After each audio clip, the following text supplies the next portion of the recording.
Hello my dear students, I welcome you all to Chakri science academy. आज हम बात करने वाले हैं बहुत ही इंपॉर्टेंट टॉपिक क्वांटम नंबर्स के बारे में। बट इससे पहले हम जाने कि क्वांटम नंबर्स क्या है, उसको डिटेल में पढ़ें। सबसे पहले ये जानना जरूरी है कि क्वांटम नंबर्स का आइडिया आया कहाँ से। इसका शुरुआत तब हुआ जब हमें पता चला कि इलेक्ट्रॉन सिर्फ पार्टिकल नेचर नहीं है, इलेक्ट्रॉन के पास वेव नेचर भी है। और हम समझ सकते हैं, अगर इलेक्ट्रॉन के पास वेव नेचर है, इसका मतलब है कि एग्जैक्ट लोकेशन या पोजीशन इलेक्ट्रॉन का फाइंड करना बहुत ही मुश्किल है। जब तक हम पार्टिकल समझ रहे थे, तब तक तो सबने कह दिया कि electron is revolving around the nucleus in a fixed energy shell, fixed orbit, like Rutherford आए Bohr has given us theory about arrangement of structure of atom. But जब पार्टिकल नेचर के बारे में पता चला, डी ब्रोई इक्वेशन आया, उसके बाद और डिफ्रैक्शन एक्सपेरिमेंट्स में बहुत कई सारे एक्सपेरिमेंट्स एंड डिस्कवरीज हुए। बट जब हमें फाइनली पता चला electron has a wave nature, तो उसमें एक बहुत ही इंपॉर्टेंट रोल आया। वो था एरविन एरविन श्रोडिंजर का। एरविन श्रोडिंजर ने कंसीडर किया इलेक्ट्रॉन का वेव नेचर है, और उसके लिए एक इक्वेशन दिया। एरविन श्रोडिंजर ने एक इक्वेशन दिया, उसका नाम था श्रोडिंजर वेव इक्वेशन। सो क्या था वो इक्वेशन, पहले ये देखते हैं। तो श्रोडिंजर इक्वेशन था d square psi by d z square y square plus d square psi by d z square plus 8 pi square m square by h, which is a Planck's constant, and it was e minus v psi is equal to 0। तो आप देख रहे हैं काफी complicated सा equation है। Schrodinger ने एक 3D मॉडल दिया था, इसको बोल सकते हैं it is a 3D model, एक 3D इक्वेशन था। बिकॉज जब हमें पता चला कि इलेक्ट्रॉन वेव है, तो ऑब्वियसली वेव कहीं भी डिफ्यूज्ड होगा, उसका लोकेशन पता करना काफी मुश्किल है, एग्जैक्ट हम नहीं बता सकते कहाँ है। तो श्रोडिंजर ने एक वेव इक्वेशन दिया, और ये बहुत ही इंपॉर्टेंट इक्वेशन था। ये इक्वेशन काफी कॉम्प्लिकेटेड है, we don't have to learn this in our syllabus, and neither we have to solve it. We just need to know कि इसका आउटकम क्या था, समरी क्या था, इस इक्वेशन को देने का मतलब क्या था। तो जब इन्होंने इक्वेशन दिया, क्योंकि इलेक्ट्रॉन वेव है और उसको डिस्क्राइब करने के लिए इन्होंने 3 डायमेंशनल मॉडल यूज किया 3D में। आप देख सकते हो एक्स एक्सिस, वाई एक्सिस और जेड एक्सिस, इन तीनों को आप 3 वेरिएबल पकड़ लो। इसका जो आउटकम था, what was the outcome of this equation, वो था 3 variables. It was N L M. The outcome was these 3 variables, और ये वेरिएबल कुछ और नहीं बट क्वांटम नंबर्स है। अब क्वेश्चन ये आता है कि हम क्या करेंगे इस वेरिएबल का, इस क्वांटम नंबर्स का हम क्या करने वाले हैं। तो basically this quantum numbers were given to explain, you can see, to give the probability maximum probability to find the electron. Means electron को कहां सबसे ज्यादा हम पा सकते हैं, उस प्रोबेबिलिटी को बताने के लिए 3 वेरिएबल हैं श्रोडिंगर इक्वेशन से, और वो थे एन एल एन एम, यानी कि हमारे first 3 quantum numbers. Actually quantum numbers 4 होते हैं, चौथा बाद में आया। From the Schrodinger's equation we got this 3 quantum numbers. चलिए अब इसके बारे में बात करते हैं कि ये क्वांटम नंबर्स क्या हैं। सबसे पहले आता है first quantum number, that is principal quantum number, जिसको हम रिप्रेजेंट करते हैं एन से। ऑलराइट। और प्रिंसिपल क्वांटम नंबर्स इंडिकेट क्या करता है, तो principal quantum number indicates the main energy shell और द ऑर्बिट। ये मेन एनर्जी शेल ऑर्बिट को बतलाता है। सेकेंड शेल को बतला रहा है, तो ऑफ कोर्स बोहर ने वो बोला था अपने मॉडल में कि electrons have revolve in a fixed energy shell with fixed orbit in fixed energy and fixed velocity. तो जब ये शेल को बता रहा है, तो एनर्जी को भी बतला रहा है। बोहर एटॉमिक मॉडल में वी हैव ऑलरेडी स्टडीड। अगर आप नहीं पढ़े हैं तो मैं जरूर लेके वीडियो आऊंगा बोहर एटॉमिक मॉडल के बारे में भी। और इसके अलावा हम क्या कह सकते हैं प्रिंसिपल क्वांटम नंबर के बारे में, ये शेल बता रहा है, समझ में आ गया। एनर्जी का पता चल रहा है, हमें ये पता चल रहा है कि जैसे शेल होता है के L M N and so, तो जो एन का वैल्यू है, एन वैल्यू, वो भी स्टार्ट होगा फॉर के, you can say it's 1 2 3 4 and so on. Alright, और हमें फॉर्मूला पता है, मैंने पिछले वीडियो में बताया है, मैंने पिछले वीडियो में बात किया हूं मैं how to write the electronic configuration. अगर आप वो वीडियो नहीं देखे हैं तो जरूर देखें, आपको लिंक डिस्क्रिप्शन बॉक्स में मिल जाएगा। तो यहां पे मैंने बात किया था कि 2n² हम फॉर्मूला यूज करते हैं to find the maximum electron that can fit into a shell. For example, अगर के शेल के बारे में बात कर रहे हैं तो n का वैल्यू आप देख सकते हैं यहाँ 1 है। तो के शेल का अगर हम निकाल रहे हैं कि how many electron it can fit, so it will become 2 into 1² that is 2 electrons. इसका मतलब है कि के शेल में मैक्सिमम 2 इलेक्ट्रॉन्स फिट हो सकते हैं। ऑलराइट, तो ये था प्रिंसिपल क्वांटम नंबर। और इसके बारे में एक और चीज हमें याद रखना है कि जो n का वैल्यू होगा, n value can never be n value can never be zero and negative. n का वैल्यू जीरो और नेगेटिव नहीं हो सकता, जैसे मैं बताया हूं कि ये एनर्जी बताता है और ये शेल है, शेल का वैल्यू बताता है। तो we start it from KLMN और उसका वैल्यू आता है 1 2 3 4 एंड सो ऑन। तो ये था first quantum number, principal quantum number. चलिए बात करते हैं अब दूसरे क्वांटम नंबर के बारे में। So our next quantum number is azimuthal quantum number. इसका एक और नाम है that is angular momentum quantum number. Angular momentum quantum number भी बोलते हैं। अब ये क्या बतलाता है, जैसा कि मैंने बताया हूं कि जो क्वांटम नंबर्स हैं they all give the idea of the electron, where we can find the electron, the maximum probability to find an electron in 3D। तो इसमें एजीमुथल क्वांटम नंबर भी कुछ आइडिया देता है इलेक्ट्रॉन्स के बारे में। और वो क्या आइडिया देता है, तो ये हमें बतलाता है shape shape of the orbital. Okay, तो शेप के बारे में क्या बतलाता है ये, सबसे पहले जो एस ऑर्बिटल है वो होता है स्फेरिकल शेप, आप यहां देख सकते हैं स्फेरिकल। सेकेंड है पी, पी का हम देख सकते हैं that is dumbbell, so it has a dumbbell shape. D, D has a double dumbbell. Okay, and F, finally F के बारे में बात करेंगे। तो F has a very complicated shape, you can see it. It's basically, if I explain it to you, you can see this. It has kind of a 8-folded structure. You can see that, you know, 8-folded structure is there. 4 here and 4 here. 8-folded structure is there. Okay, 8-folded structure होगा, so it's highly complicated. You can call it as 8-folded. We also call it as tetrahedral. 8-folded tetrahedral shape. All right. तो ये था azimuthal quantum number. अब बात करते हैं इसके values के बारे में। तो जैसे कि प्रिंसिपल क्वांटम नंबर इंडिकेट कर रहा था, बता रहा था मेन एनर्जी शेल के बारे में, उसी तरह एजीमुथल क्वांटम नंबर बताएगा सबशेल। ये बात करता है सबशेल के बारे में, यू नो सबशेल। और इसका वैल्यू हम कैसे लिखेंगे सबशेल का, तो जब भी हम वैल्यू निकालते हैं, अगर हम बात करें एल वैल्यू का, as we know azimuthal quantum number को हम इंडिकेट करते हैं एल से। So if we talk about the value of L, L value, तो रिमेंबर इट्स एल वैल्यू ये हमेशा डिपेंड करता है एन वैल्यू पे। कैसे, इसका फॉर्मूला होता है N minus L all values. And एक और पॉइंट आप नोट कर लो that L value can be zero. हमने बात किया था कि एन वैल्यू जीरो कभी नहीं हो सकता, but L value can be zero and but can not be negative. इसका मतलब है कि एन वैल्यू ना तो जीरो होगा ना negative, but L value zero तो हो सकता है but it can not be negative. अब इसको निकालते कैसे हैं, इस पे ध्यान देने की जरूरत है। N minus L all values. For example, example लेते हैं हम। So if we see the example, तो सबसे पहले एग्जाम्पल है, लेट्स अज्यूम कि हम बात कर रहे हैं एल शेल के बारे में। एल शेल की बात कर रहे हैं यानी सेकेंड शेल, तो एन वैल्यू क्या हो गया 2।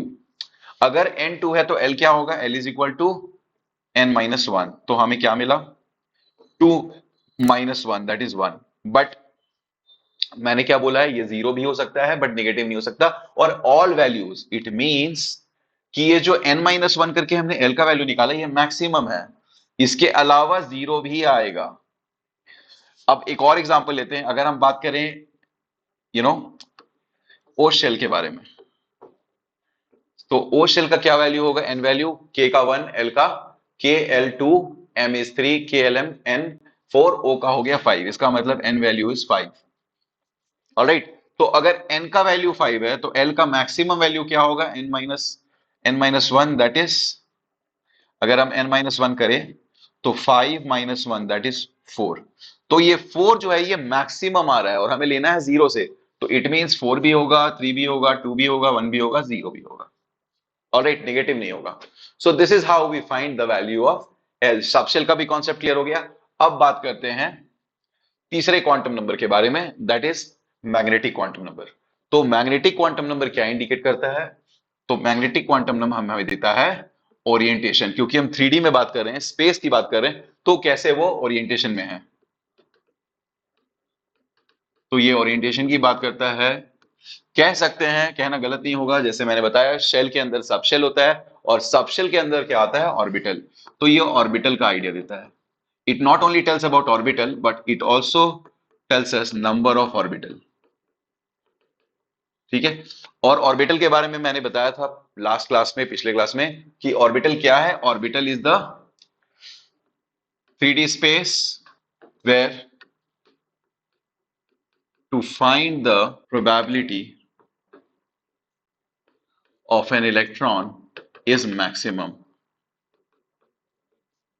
ऑलराइट, ये एक वो 3D स्पेस है जहां इलेक्ट्रॉन, बिकॉज ये वेव है तो एक्यूरेट तो बता नहीं सकते इलेक्ट्रॉन वहां होगा, तो it is a 3D space where to find the probability of an electron is maximum, उसको कहते हैं ऑर्बिटल। और ये ऑर्बिटल आया कहां से, ये आया जब हमने पढ़ा तीनों क्वांटम नंबर्स के बारे में जो हमें मिला था श्रोडिंगर वेव इक्वेशन से। सो पहला था प्रिंसिपल क्वांटम नंबर जिसने आइडिया दिया शेल के बारे में, फिर आया एजीमुथल क्वांटम नंबर जिससे हमें समझ में आया सबशेल्स के बारे में, और सबशेल्स के अंदर होता है ये ऑर्बिटल जहां पे है इलेक्ट्रॉन को खोजने की probability which is maximum. Alright, तो इन तीनों को मिला के आता है ऑर्बिटल। ऑलराइट, तो नंबर ऑफ ऑर्बिटल कैसे निकलता है, let's understand how to find the value of magnetic quantum number. So अगर हम बात करें मैग्नेटिक क्वांटम नंबर तो we represent it by M. तो रिमेंबर एम वैल्यू सबसे पहले आप नोट कर लो, M value can be 0 and negative. सबसे पहले शेल की बात करें तो शेल ना तो 0 होता है ना नेगेटिव होता है, बट सब शेल का value that is the azimuthal quantum number 0 तो होता है पर नेगेटिव नहीं होता, और मैग्नेटिक क्वांटम नंबर 0 भी होगा और नेगेटिव भी होगा। बट इसका निकालें कैसे, तो how to find the M value. So M value depends on, इसके जस्ट इमीडिएट ऊपर कौन था, that is azimuthal quantum number, on the L value. Like how L value was depending on N value, similarly M value depends on L value. How? Let's see an example. So we will take an example. Let's assume that if L value is 1. Let's assume if L value is 1. So what is the value of M? So M value is, like I said, its value can be 0 and negative also. So अगर L value 1 है तो हम integer scale में -1 से +1 तक जाएंगे और वो सारा वैल्यू M वैल्यू का होगा। It means M value will be -1, 0 and +1, ये तीनों वैल्यूज M का आएगा। एक और एग्जांपल लेके समझते हैं। If M value is 2, sorry not M value, अगर L का वैल्यू 2 है तो M वैल्यू कहां आएगा, देन M वैल्यू, तो what will be the M value, तो सेम सेम इंटीजर स्केल लेंगे -2 से लेके +2 का सारा वैल्यू, तो it will be -2, -1, 0, +1 and +2। Alright, अब ये मैंने एक पॉइंट बताया था कि it also gives us number of orbital. तो हमें नंबर ऑफ ऑर्बिटल कैसे मिल रहा है, वैल्यूज तो निकाल लिए, देखो you can all see that कि अगर m वैल्यू यहाँ पे -1, 0 और +1 है तो टोटल कितने ऑर्बिटल्स हैं, यहाँ 3 ऑर्बिटल्स, यहाँ पे हैं 3 ऑर्बिटल्स। सिमिलरली m वैल्यू हमें जब l वैल्यू 2 था तो m वैल्यू गया -2 से लेके +2, तो कितने वैल्यूज आए हैं, 1 2 3 4 5, तो यहां पे मिले हमें 5 ऑर्बिटल्स। तो in this way we are finding the number of orbitals by knowing the all the m values. तो जब भी m वैल्यू निकालना है तो आप देखो कि l वैल्यू क्या है और उसी नंबर के नेगेटिव से लेके पॉजिटिव इंटीजर स्केल में आप सारे वैल्यूज लिख दो इंक्लूडिंग 0, तो आपको सारा m वैल्यू मिल जाएगा और नंबर ऑफ ऑर्बिटल्स भी मिल जाएगा।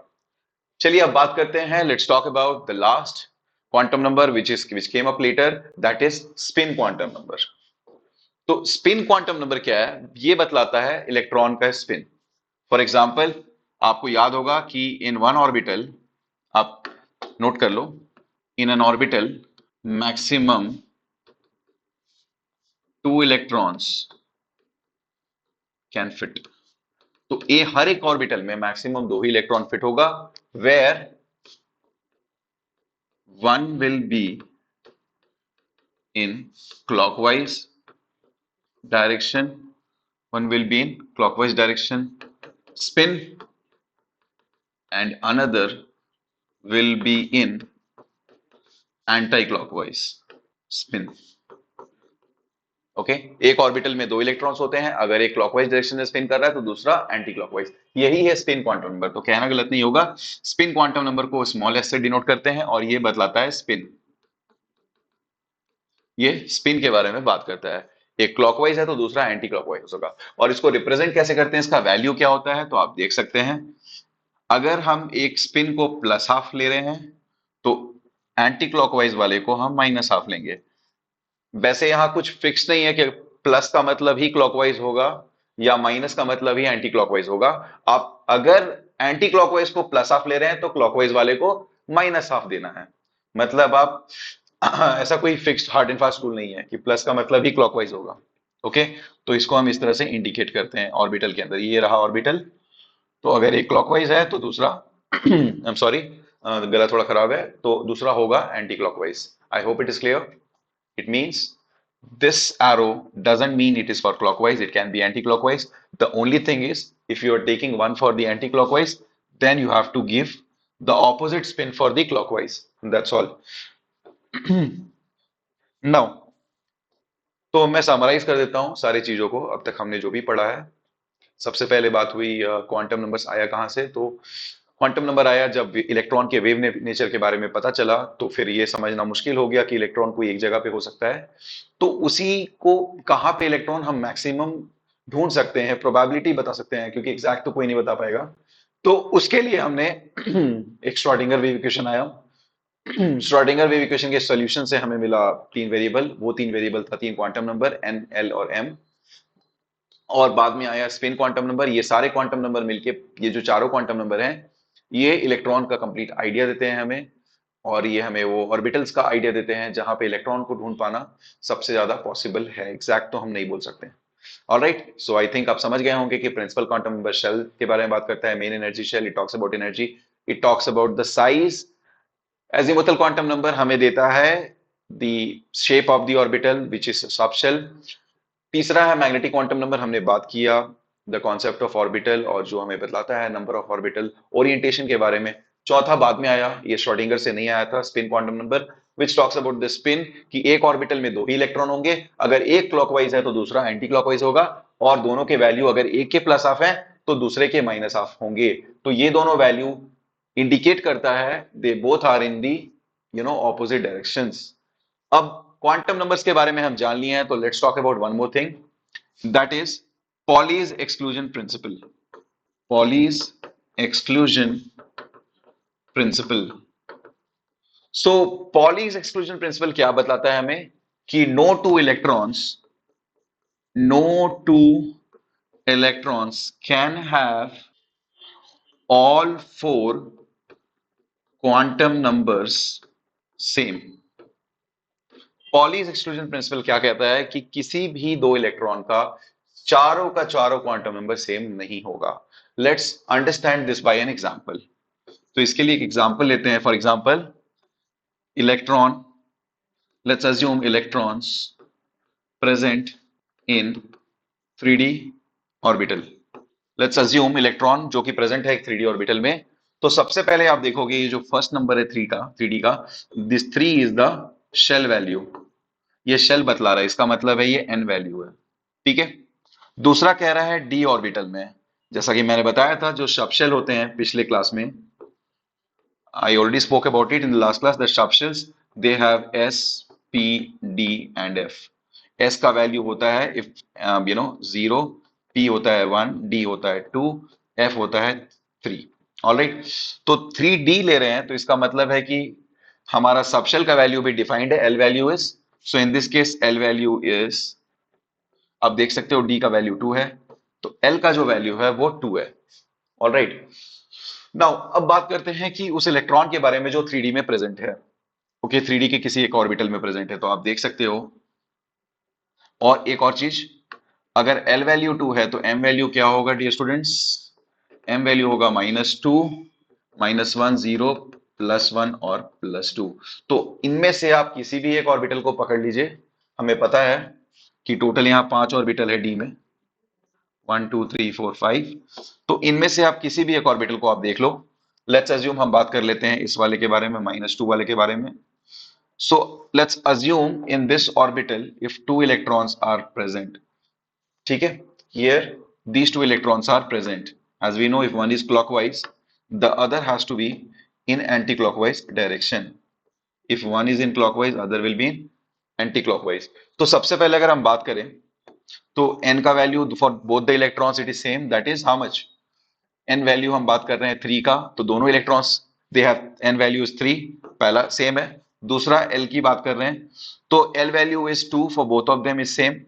ठीक है, then we are talking about, because they both are in d, 3d, when we talk about m value, तो इन दोनों का जो m वैल्यू वो भी सेम है, -2।